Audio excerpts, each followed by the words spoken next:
When I'm doing my own podcast, I record in triplicate because I lost a couple of podcasts over the years. And I'm like such a fucking psycho about it now. We can't imagine what that's like. Like, that's never happening again. I'm a psycho about it too.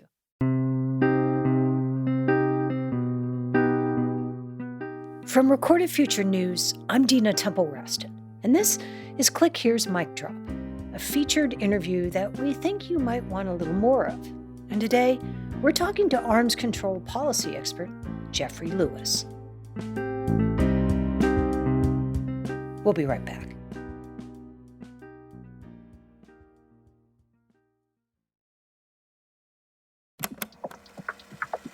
I'm Dina Temple-Raston, and this is Click Here's Mic Drop. I want to actually get this right rather than humiliate myself on, Edward R. Murrow winning podcast. This is Jeffrey Lewis. He's an arms control policy expert at the Middlebury Institute of International Studies at Monterey. And we wanted to talk to him because he's an expert in North Korean missiles. And weapons courtesy of Pyongyang have just started showing up on the battlefields of Ukraine. In our latest episode, he talked a lot about how satellite images have captured how North Korea missiles are getting to Ukraine. You can see the containers stack up at this port, and then you can see the Russians then ship it to a port in Russia where they put the containers on a train and then they ship them to the front. But we had this other fascinating side conversation with Jeffrey that didn't make it into the episode. We talked about how Kim Jong-un is playing Russia off China and then off the U.S. to try to shore up his regime. Throughout the Cold War, the North Koreans were always interested in having close relations with the Soviet Union. That relationship entered a lull after the collapse of the Soviet Union, but that has now basically been put back together. So we are really seeing a return to North Korea's traditional emphasis on Moscow as an ally. And the reason for that, Jeffrey says, China. So it's very common to hear Americans say, well, the road to Pyongyang runs through Beijing. But that's not how the North Koreans look at it. The Chinese had this thing they would say about their closeness to North Korea, which is it's like lips and teeth. China is the teeth and North Korea the lips. But I don't know if you really want to be the lip, right? If you really want to be the thing on the edge that protects the sharp teeth. Like sometimes you bite your lip. And China hasn't been particularly gracious about the hold it has over North Korea. Since Kim relies on China for almost everything, if Beijing wants to express displeasure, it just shuts things off. Goods stop coming. Oil stops flowing. The North Koreans look at the Chinese as this giant, slightly pushy, maybe bossy neighbor. And so while the North Koreans depend on the Chinese, they don't really like them that much. And indeed, I think the times we have seen Kim Jong-un, the leader of North Korea, be the most aggressive is when he is afraid of being ousted by the Chinese. It's something Kim has in common with his grandfather, Kim Il-sung, who ruled North Korea during the Cold War. He was also looking for what Jeffrey would call a superpower patron. The Soviet Union were also a kind of big, slightly pushy brother, but they're like a little further away. With just that slight geographic distance, they could get all the help without someone breathing down their neck. But then the Soviet Union fell, and North Korea started to look for a reset, other possible patrons. This is why North Korea wanted to talk to the United States in the 1990s.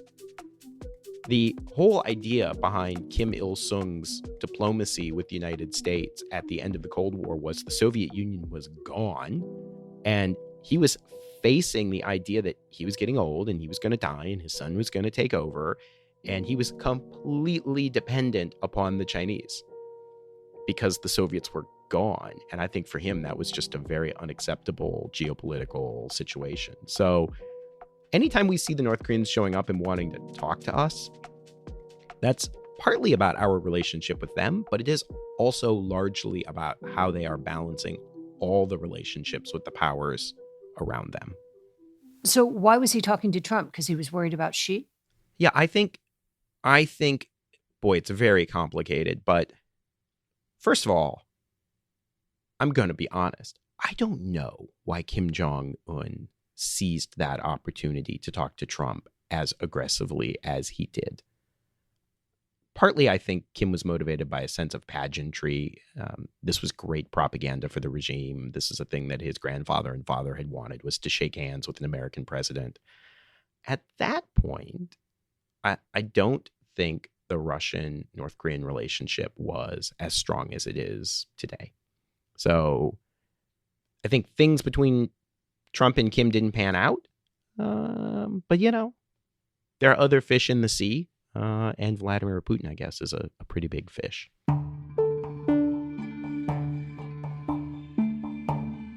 And so the same Kim Jong-un who was aggressively trying to get a deal with Donald Trump has now set his sights on Vladimir Putin. And so far, it seems to be working. Because Jeffrey says North Korea also has something Russia wants: inexpensive, plentiful weapons. When Kim Jong-un went to Russia, they toured a cosmodrome. Cosmodrome. Think NASA's Kennedy Space Center, but in Russia. And Kim got to see a rocket being checked out.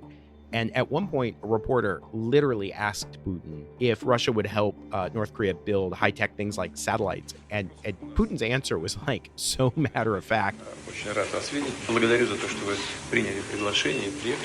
Putin kind of looked at him like he was stupid and was like, that's why we're here.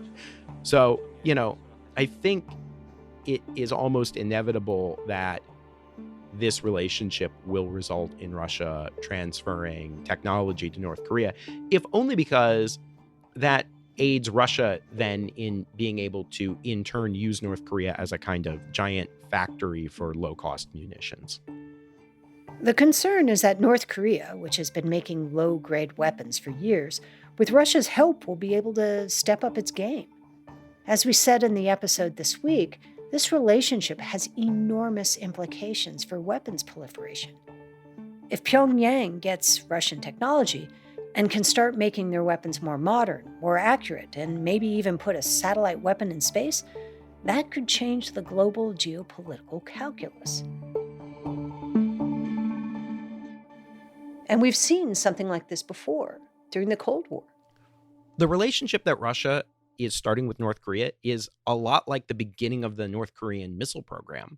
The North Korean missile program actually started because Egypt switched sides in the Cold War. They switched allegiance to the West.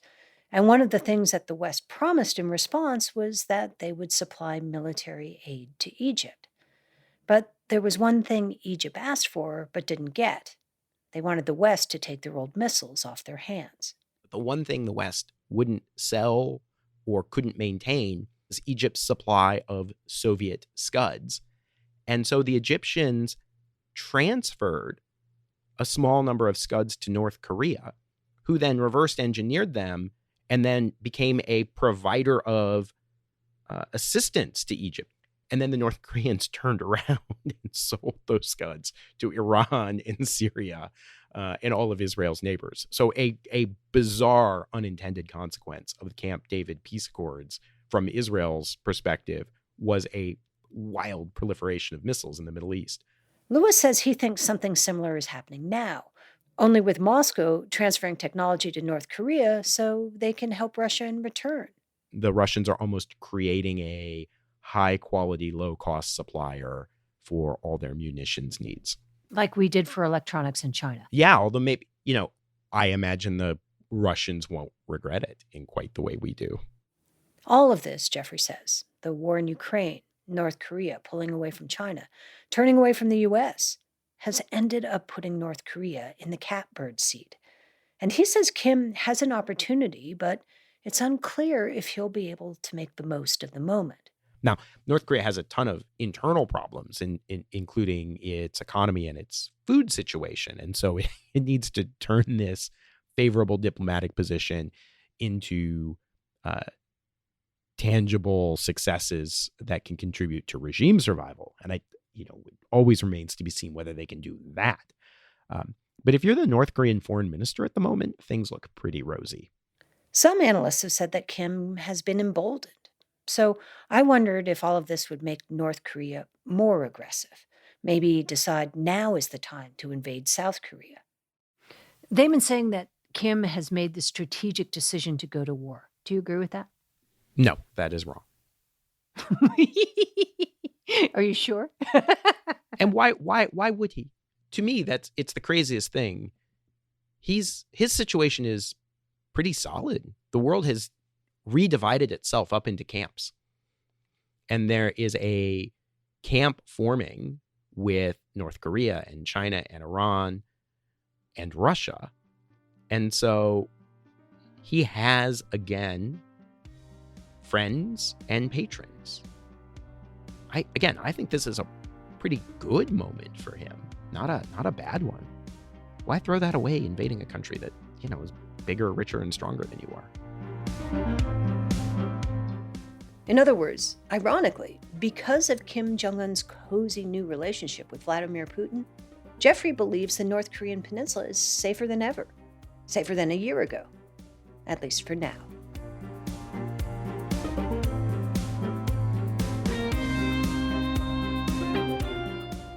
From Recorded Future News, this has been Mic Drop.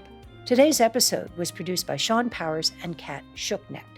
I'm Dina Temple-Raston, and we'll have an all-new episode of Click Here for you on Tuesday. Have a great weekend.